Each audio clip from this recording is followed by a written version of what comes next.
À cette étape-ci, vous vous demandez peut-être pourquoi la mobilité durable devrait figurer parmi vos priorités, surtout que vous avez plusieurs autres dossiers qui prennent déjà beaucoup de votre temps, comme l'intégration de vos nouveaux travailleurs, le recrutement et la rétention de votre main-d'œuvre, ou même l'adaptation de vos bâtiments face aux aléas météorologiques ou au changement climatique. Bref, en tant qu'employeur, vous avez plusieurs combats à mener et la mobilité durable ne vous semble pas nécessairement une priorité. Sachez tout de même qu'elle pourrait vous être plus bénéfique que vous le pensez. Via les solutions que vous mettez en place à l'échelle organisationnelle, en tant qu'employeur, vous avez vraiment le pouvoir d'influencer les habitudes de déplacement de votre personnel. Et ça vous donne accès à plusieurs bénéfices, dont les 3 que nous avons choisi de vous présenter. Donc, vous positionnez comme un employeur de choix, améliorer votre image organisationnelle et optimiser vos espaces de stationnement. Nous sommes dans un marché de l'emploi toujours plus concurrentiel et le recrutement de main-d'œuvre n'est pas toujours chose aisée. Offrir des solutions alternatives à l'automobile à vos employés et les mettre en valeur pour vos éventuels candidats vous permettra d'élargir votre bassin de recrutement et d'augmenter, de cette façon, vos chances de combler vos besoins en termes de main-d'œuvre, surtout sachant que le transport est maintenant un facteur qui est bien souvent considéré par les candidats lorsqu'ils acceptent un poste. C'est d'ailleurs ce que nous a rapporté Mme Suzy Côté, qui est conseillère en ressources humaines, présidente et fondatrice du cabinet Côté Personnel, une firme spécialisée en recrutement de personnel et en service conseil en gestion des ressources humaines. Il faut également prendre en considération que certains groupes de population ne possèdent tout simplement pas de voiture, comme les travailleurs étrangers, à leur arrivée au pays. Pour les organisations qui sont situées en milieu plus éloigné et non desservies par des services de transport collectif locaux, mettre en place des solutions comme le covoiturage ou même l'instauration d'une navette peut leur permettre d'atteindre un bassin d'employés qui n'auraient pas pu accéder à leurs installations autrement. Par exemple, l'usine de Limel de Yamachiche, qui est située dans une municipalité de moins de 3000 habitants, parvient à mobiliser plus de 1000 employés, entre autres grâce à un service de navette qui relie ses installations aux villes de Trois-Rivières et de Shawinigan.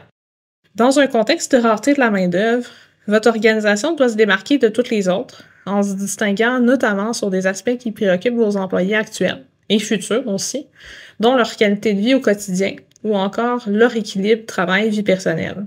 Et la mobilité durable peut vous aider à y parvenir. Mettre en place des solutions permettant de délaisser la voiture, au moins en partie, comme offrir un rabais sur le laissez-passer de transport collectif, ou encore la possibilité de télétravailler ou d'avoir accès à un horaire flexible, contribue à alléger les dépenses de votre personnel, mais également à lui permettre une meilleure conciliation travail et vie de famille. D'ailleurs, parlant de dépenses, se déplacer en voiture coûte en moyenne, mensuellement, 275 $ pour une voiture compacte et 750 $ pour un véhicule utilitaire sport. C'est même le 2e poste de dépenses des ménages québécois, après le logement et avant l'alimentation. Autrement, on ne se le cachera pas, également, pour les employeurs, le roulement de personnel entraîne des coûts considérables. En mettant en place des solutions favorables à la mobilité durable, qui répondent aux préoccupations dont on parlait il y a quelques instants, vous augmentez votre capacité de rétention de votre personnel et vous réduisez vos dépenses en lien avec le roulement de personnel. Offrir des alternatives à l'auto-solo permet de diminuer les retards pour cause de congestion, si ça s'applique dans votre milieu, ou pour cause de survoltage de batterie de voiture par temps froid, ou encore les absences pour faute d'autres moyens disponibles pour votre personnel pour atteindre leur lieu de travail. L'utilisation régulière des transports actifs et collectifs a aussi des effets tangibles sur la santé physique, la fatigue et le niveau de stress de votre personnel. Encourager les modes de transport durables est une solution simple qui permet même d'intégrer plus facilement les recommandations en matière d'activité physique à la routine quotidienne. Dans le fond, les fameux 30 minutes d'activité physique, 10 000 pas ou 1600 tours de roue par jour. L'atteinte de ces recommandations réduit d'ailleurs de 11% le risque de maladies cardiovasculaires. Sur le plan psychologique, ces modes de déplacement aident à prévenir le stress, l'anxiété et la dépression. Par exemple, une marche rapide de 20 minutes procure des bienfaits psychologiques qui perdurent de 2 à 7 heures. En somme, et par exemple, des données de Vélo-Québec révèlent que les personnes ayant adopté le vélo-boulot perdent en moyenne 6 kilos la première année, sont plus productifs de 4 à 15% que les autosolistes et leur taux d'absentéisme est en dessous de 15% de la moyenne. La mobilité durable vous permettra aussi de réduire l'empreinte carbone de votre organisation et d'aligner vos actions avec vos valeurs organisationnelles et celles de votre personnel. Le secteur des transports représente un peu plus de 43% des émissions de gaz à effet de serre au Québec et les déplacements domicile-travail y contribuent significativement. Ainsi, adopter des initiatives éco-responsables en gestion des déplacements vous permet de vous démarquer et de renforcer votre réputation tout en répondant aux attentes de vos employés, de plus en plus sensibles aux enjeux environnementaux.